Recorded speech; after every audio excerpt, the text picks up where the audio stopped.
అందరికీ నమస్కారం. హెచ్బి కృష్ణాచార్య నేను తెలంగాణ దేశం లీడర్ యూట్యూబ్ ఛానల్ అధినేతగా మాట్లాడుతున్నాను. సో ఈరోజు భారతదేశంలో ఇండిపెండెన్స్ డే స్వాతంత్ర దినోత్సవం జరుపుకుంటున్నాము. అది 80వ స్వాతంత్ర దినోత్సవం. సో ఈ ఉద్దేశం అయిన వీడియో ఏంటంటే సమస్యలకు సొల్యూషన్, వన్ షాట్ సొల్యూషన్స్ నేను చేశాను. సో కావున టాపిక్ పేరు వచ్చేసి happy 80th independence day 2026 world at a cross roads. So ఈరోజు మనము దేశం ఏ విధంగా ఉందంటే ప్రపంచము ఆందోళనకరంగా ఉన్నది. రాష్ట్రం అప్పులలో ఉంది, దేశం అప్పులలో ఉంది, అండ్ ప్రపంచమే అప్పులతోని హ్యాండిక్యాప్డ్ ఎకానమీలో ఉన్నది. సో దిక్కు వార్లు ఇంక్రీజ్ అవుతున్నాయి due to geopolitical tensions, climate shocks, El Nino year, Pacific మహాసముద్రంలో టెంపరేచర్ రైజ్ కావడం మూలంగా, సీ లెవెల్ రైజ్ కావడం మూలంగా క్లైమేట్ షాక్స్, డ్రాట్స్, ఫ్లడ్స్ ఇది జరుగుతున్నాయి. ఈ ఏడాది జరుగుతాయి, వచ్చే ఏడాది కూడా ఉంది అన్నమాట. సో పొల్యూషన్, ఎయిర్ పాయిజన్ అని అయిపోయింది, threatens public health. And energy and food security also under pressure. ఎందుకంటే తుఫాన్లు రావడం వల్ల, విపరీతమైన తుఫాన్లు రావడం వల్ల, డ్రాట్స్ రావడం వల్ల ఫుడ్ సెక్యూరిటీ అనేది ప్రాబ్లంగా మారుతుంది. Businesses struggling with uncertainty. And while Indian youth nation fundamental ఏమవుతుంది, యూత్ మాకు ఫ్యూచర్ ఉందా లేదా అనేది ఆందోళనకరంగా ఉన్నారు. సో ఈ వీడియో ఒక బ్లేమ్ చేసుడు కాదు, ఒక దేశాన్ని కానీ, ఒక గవర్నమెంట్ కానీ, ఒక పొలిటికల్ పార్టీని కానీ బ్లేమ్ చేసి ఉద్దేశించి మాట్లాడేది కాదు. సో ఇది మన బాధ్యత. ఒక evidence based one shot solutions ధైర్యంగా మనము పోరాడాలి. సో ఈ దేశంలో ప్రతి ఒక్కరూ వాళ్ళ ఇంటి కోసం ఒక బాధ్యత వహిస్తారు, ఆ జాబ్ కోసం ఒక బాధ్యత వహిస్తారు. ఇప్పుడు పరిస్థితి ఏ విధంగా వచ్చిందంటే మనము ఈ దేశం కోసం బాధ్యత వహించాలి. నా తరఫున నేను ఏం చేయగలుగుతాను అనేదే ఈ ఉద్దేశమైన video. So wars and geopolitical conflicts ఏంటంటే ఏమవుతున్నాయి, వార్స్ వల్ల ఎనర్జీ క్రైసిస్ అవుతున్నాయి, ఫుడ్ ఇన్ఫ్లేషన్ అవుతుంది, ట్రేడ్ డిస్రప్ట్ అవుతుంది, supply chains, exports imports disrupt అవుతున్నాయి, ఇన్వెస్ట్మెంట్స్ కూడా చేయడం లేదు. దీనికి సొల్యూషన్ ఒకటే, నెగోషియేషన్స్ చేసుకోవాలి. ఇంటర్నేషనల్ లా ప్రకారము చేసుకుంటే ఈ యొక్క కాన్ఫ్రంటేషన్స్ అనేది ఎండ్ అయిపోతాయి. ఎప్పుడైతే నెగోషియేషన్స్ కావో వార్స్ జరుగుతూ ఉంటాయి. నెగోషియేషన్స్ అనేది main important aspects for wars అన్నమాట. So next pandemics and antimicrobial resistance. కోవిడ్-19 చూసాము ఏ విధంగా బిజినెస్ డిస్టర్బ్ అయ్యింది, అండ్ నెక్స్ట్ హెల్త్ క్రైసిస్ ఏ విధంగా అయింది. 1 కోటి మంది పైగా ఎవరికైతే రోగ నిరోధక శక్తి లేదో వాళ్ళందరూ చనిపోయారు. సో యాంటీమైక్రోబియల్ రెసిస్టెన్స్ కూడా ఇప్పుడు గ్లోబల్ థ్రెట్గా మారింది. ఈరోజు హాస్పిటల్కి వెళ్ళి ఏదైనా ఇన్ఫెక్షన్ అయిందంటే అది తగ్గదనమాట. యాంటీమైక్రోబియల్ రెసిస్టెన్స్ ఎందుకు వస్తుంది? యాంటీబయాటిక్స్ అంటే యాంటీబయాటిక్స్ ఇవ్వడం వల్ల వస్తుంది. ఆ రెసిస్టెన్స్ పెరిగి ఇన్ఫెక్షన్ తగ్గక మనుషులు చనిపోతున్నారు. దీనికి సొల్యూషన్ ఏంటంటే వ్యాక్సిన్స్ కనిపెట్టాలి. యాంటీమైక్రోబియల్ వ్యాక్సిన్స్ అనేది కనిపెడితే that is better prevention, science, effective vaccine, responsible antimicrobial use. Next climate shocks.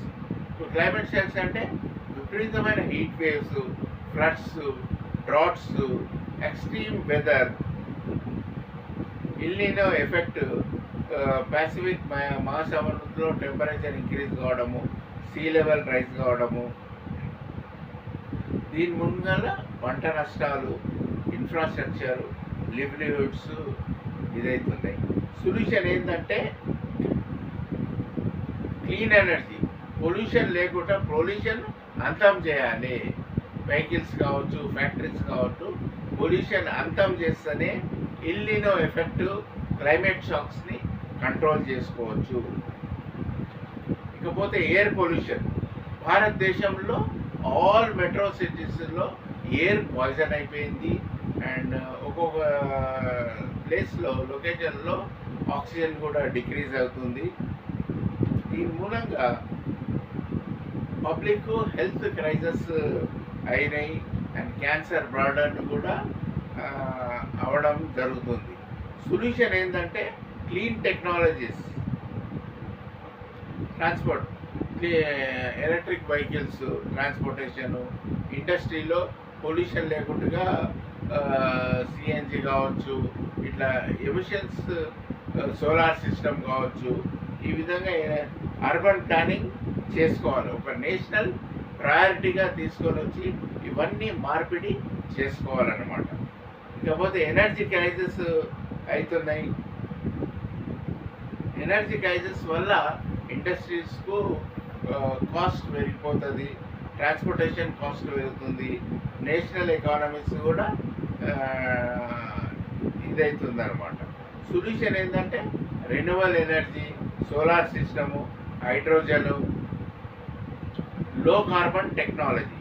So ఇవన్నీ పనిచేస్తేనే, ఇంప్లిమెంట్ చేస్తేనే మనకు ఎనర్జీ క్రైసిస్ అంతం అందించవచ్చు. ఫైనాన్షియల్ ఎకనామిక్ క్రైసిస్, ఫైనాన్షియల్ ఒక దేశాన్ని, రాష్ట్రాన్ని ఆర్థిక సంక్షోభం ఎందుకు వస్తుందంటే వార్స్ వల్ల వస్తుంది. ఆ వార్స్ వల్ల రావడం వల్ల ట్రేడ్ కాన్ఫ్లిక్ట్స్ అవుతాయి, high uncertainty, week confidence, and పెట్టుబడిదారులు, యజమానులు పెట్టుబడి పెట్టరన్నమాట. సో ఎకానమీ గ్రోత్ కూడా కాదు. సొల్యూషన్ ఏంటంటే కాన్ఫ్లిక్ట్స్, అన్నెసెసరీ కాన్ఫ్లిక్ట్స్ ఎండ్ కావాలి. ఎండ్ అయితేనే గ్లోబల్ ట్రేడ్ అనేది ఎఫిషియన్స్గా నడుస్తుంది.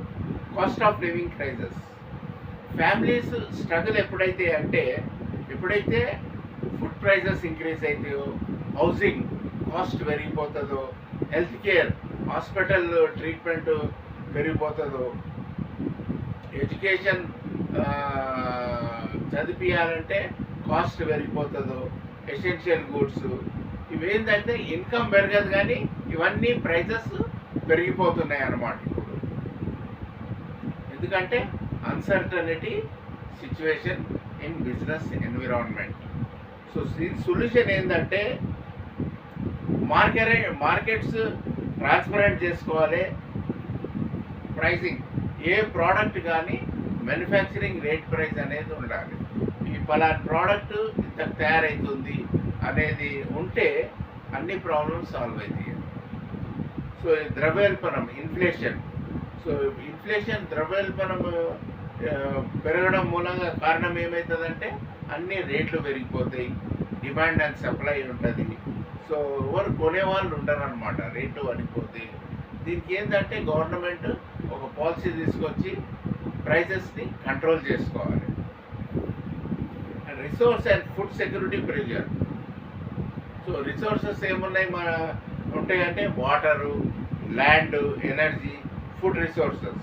సో ఇవన్నీ ప్రెషర్లు ఉన్నాయి. కాబట్టి sharing resources between the states and globally. So ఒక్కొక్క రిసోర్సెస్ ఎక్కడైతే ఉత్పత్తి అవుతుందో షేర్ చేసుకోవాలి. సో దీని మూలంగా బలోపేతనం చేసుకోవచ్చు. పబ్లిక్ డెప్ట్, రాష్ట్రము, దేశము అప్పులతో కూడిపోయింది కాబట్టి ఫ్యూచర్ జనరేషన్స్కి ప్రాబ్లం అవుతుంది. ఎప్పుడైతే అప్పులతోని కూడుకుపోయిందో ఫ్యూచర్ జనరేషన్స్కు ఏ గవర్నమెంట్ నడవాలన్నా రెవెన్యూ కావాలి. అప్పులతోని కూడుకుపోయి గవర్నమెంట్ని నడిపించాలంటే వాళ్ళు ట్యాక్సెస్ పెంచడము, ధరలు పెంచడము, ఈ విధంగా జరుగుతాయన్నమాట. సో దీనికి సొల్యూషన్ ఏంటంటే డెబ్ట్స్కు మన 900 లక్షల కోట్లు బ్లాక్ మనీ అనేది స్విస్ బ్యాంక్ ఆఫ్షోర్ బ్యాంకులు ఉంది, అది తిరిగి రప్పియాలి.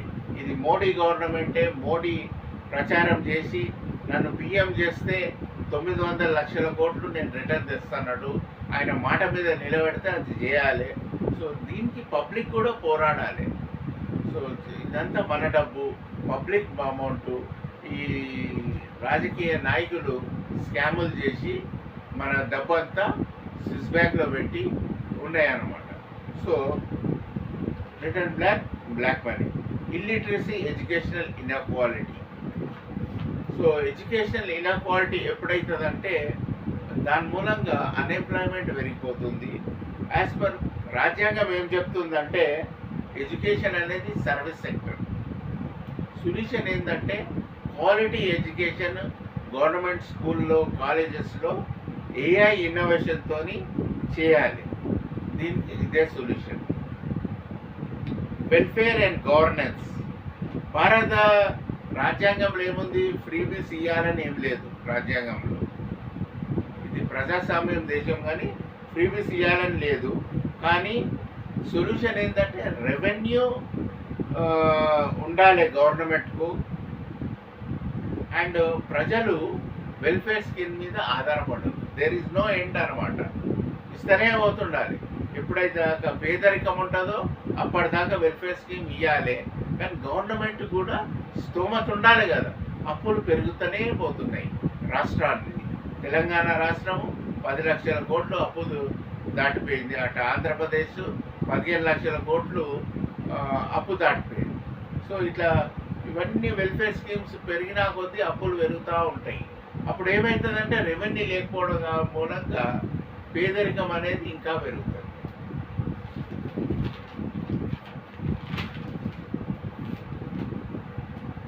సో పేదరికము and corruption, so these are both are very dangerous అన్నమాట. పేదరికం ఎప్పుడు ఎండ్ అవుతుందంటే ప్రతి ఒక్కరికి చదువు కల్పించాలి అండ్ జాబ్ ఆపర్చునిటీస్ ఇవ్వాలి. కరప్షన్ ఎప్పుడు ఎండ్ అవుతుందంటే ఏఐ సిస్టమ్తోనవుతుంది, బ్లాక్ చైన్ టెక్నాలజీతోనవుతుంది. ఇప్పుడు Modi government paper currency, plastic currency అని తెస్తుండు.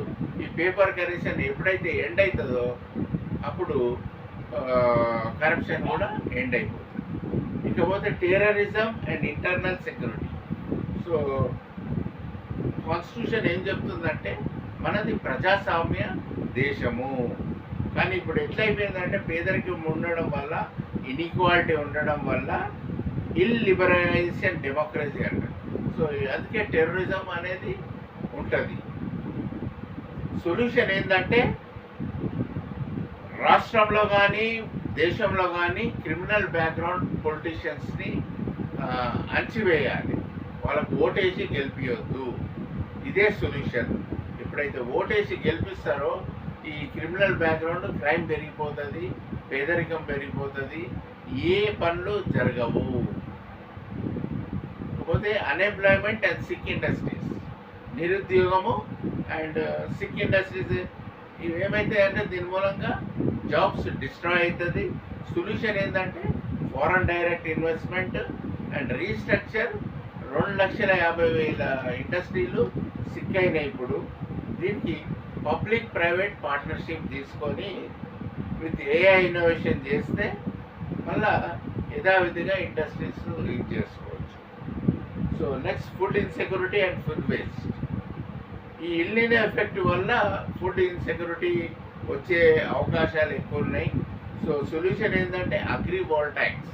అగ్రివోల్టాయిక్స్ అంటే ఇప్పుడు పంట పొలాలు ఉన్నాయి, పంటలు వండియాలంటే అక్కడ సోలార్ సిస్టమ్ వేసుకోవచ్చు, ప్లస్ పంటలు వండియవచ్చు. డబుల్ ఇన్కమ్ అన్నమాట. అండ్ నెక్స్ట్ ఆర్గానిక్ ఫుడ్ కూడా పండించుకొని ఇది చేసుకోవచ్చు. ఇది ఒక నేషనల్ మిషన్గా తీసుకురావాలి భారతదేశంలో. Food adulteration threatens public health. So ఎప్పుడైతే డిమాండ్ ఎక్కువ ఉంటుందో అప్పుడు కల్తీ ఎక్కువ అవుతుంది. సో అందరూ టేస్ట్గా ఆధారపడి ఉన్నారు. సో ఏమవుతుందంటే అడల్ట్రేషన్ అయినప్పుడు ఏమవుతుందంటే హెల్త్ పాడైపోతుంది. సో దీన్ని అరికట్టాలంటే ఫుడ్ ఇన్స్పెక్టర్స్ లంచం తీసుకోకుండా సడన్గా ఇన్స్పెక్ట్ చేయాలి, పేపర్లు వేయాలి. సో వేస్తే ఈ విధంగా కంటిన్యూస్ మానిటరింగ్ ఉంటేనే ఫుడ్ అడ్మినిస్ట్రేషన్ ఆల్ మెట్రో సిటీస్లో అరికట్టవచ్చు. Next banking, health sector, education, hospitals ఇవన్నీ రాజ్యాంగం ప్రకారం సర్వీస్ సెక్టర్లు, ఇవి బిజినెస్ సెక్టర్లుగా మారినాయి కాబట్టి ఒక స్ట్రాంగ్ రెగ్యులేషన్స్ తీసుకురావాలి. సో మెసేజ్ టు లీడర్స్ ఏంటంటే, ఏ అపోజిషన్ లీడర్ అయినా నేను నెక్స్ట్ ఎలక్షన్లో ఎలా గెలవాలనే ఆలోచిస్తాడు, కానీ మనం అందరము కలిసికట్టుగా అటు రూలింగ్ కానీ ఇటు అపోజిషన్ కానీ కలిసి పోరాడదామనే సిద్ధాంతంతో ఇప్పుడున్న పరిస్థితుల్లో ఉంటే అప్పుడు దేశాన్ని కాపాడుకోవచ్చు, ప్రజలు కూడా సుఖంగా ఉంటారు అన్నమాట. So conclusion of the video వచ్చేసి ఏం చెప్తున్నానంటే, సో ఇన్ని రోజులు మన దేశంలో 8 సంవత్సరాల స్వాతంత్రము వచ్చిన తర్వాత కూడా పావర్టీ అంటే పేదరికము నిర్మూలించలేకపోయినాం. ఇది అభివృద్ధి చెందుతున్న దేశమని గత 25 సంవత్సరాల నుంచి అంటుంది. అభివృద్ధి అయితే చెందుతలేదు, డెవలపింగ్ నేషన్ కిందనే ఉన్నది. సో ఇప్పుడు ఉన్న పరిస్థితులు ఎలా ఉన్నాయంటే పరిష్కారం చేయాలి. అందుకే ఇవన్నీ సమస్యలు ఒక వన్ షాట్ సొల్యూషన్లో నేను చెప్పాను. ఇవన్నీ మీరు ఆలోచించండి. ఓట్ వేసే ముందు క్రిమినల్ బ్యాక్గ్రౌండ్ లేని పొలిటీషియన్స్కు ఓట్ వేయండి. సో అప్పుడు ఒక క్లీన్ ఇమేజ్ ఉన్న ఎడ్యుకేటెడ్ యూత్ కావచ్చు, లేదా ఎడ్యుకేటెడ్ ఉన్న వాళ్ళు తీసుకొస్తే ఈ ప్రాబ్లమ్స్ అన్నీ సాల్వ్ చేసుకోవచ్చు. సో కావున ప్రేమతో బతకండి. ఈరోజు ప్రతి ఒక్కరూ ప్రేమను చేయక కోపంతో శాసిస్తుంది, ఎమోషనల్గా ఉన్నారు, భయాందోళనగా ఉన్నారు, సో నర్వస్గా ఉన్నారు, స్ట్రెస్ డామినేట్ చేసింది. సో ఎప్పుడైతే ప్రేమతోని ఒక ప్రొఫెషనల్గా మాట్లాడతారో, సో ప్రతి విషయంలో ఫ్యామిలీలో కావచ్చు, జాబ్లో కావచ్చు, ఏ విధమైన ప్రేమతో ఉండాలి, ఆత్మాభిమానం పెంచుకోవాలి. సో ఈ విధంగా ఉంటే చాలా ప్రాబ్లమ్స్ సాల్వ్ చేసుకోవచ్చు. కోపంతో ఏది పరిష్కారం జరగదు. సో దేశంలో, రాష్ట్రంలో, ప్రపంచంలోనే ఆర్థికంగా హ్యాండిక్యాప్డ్ అయింది కాబట్టి ఎవరికి ఈ అన్సర్టన్ బిజినెస్లో డబ్బు అని ఆలోచించకండి. ఎందుకంటే ఖర్చులన్నీ పెరిగిపోతున్నాయి, ఆదాయం లేదు. ఎప్పుడైతే ఆదాయం లేదో డబ్బుతో ఆలోచిస్తే టెన్షనే వస్తుంది. అందుకని ప్రేమతోని బతకండి. సో ఇన్కమ్ అనేది చాలా జాగ్రత్తగా యూజ్ చేయండి. అండ్ నెక్స్ట్ ఏంటంటే, సో మీరు ఎప్పుడైతే ప్రేమతో బతారో ప్రాబ్లమ్స్ అప్పుడే సాల్వ్ అవుతుంది.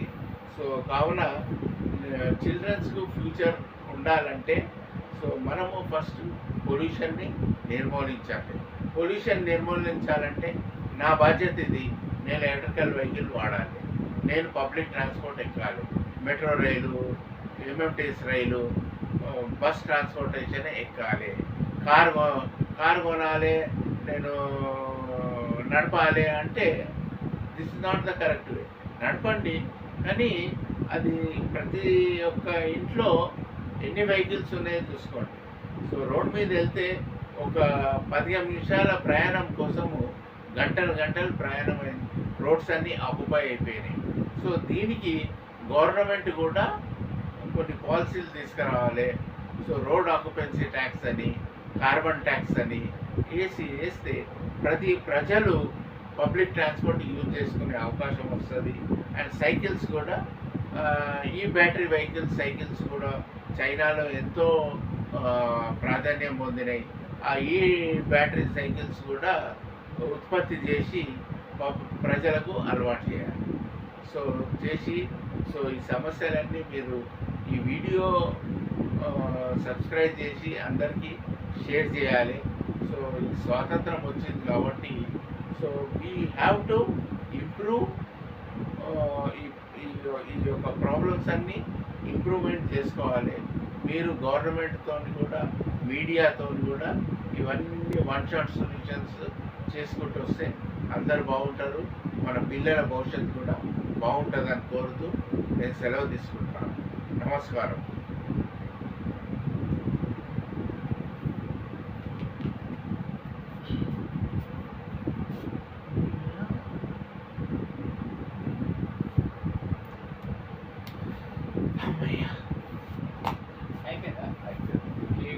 స్టార్ట్ అవుతుంది 2 సార్లు స్మోక్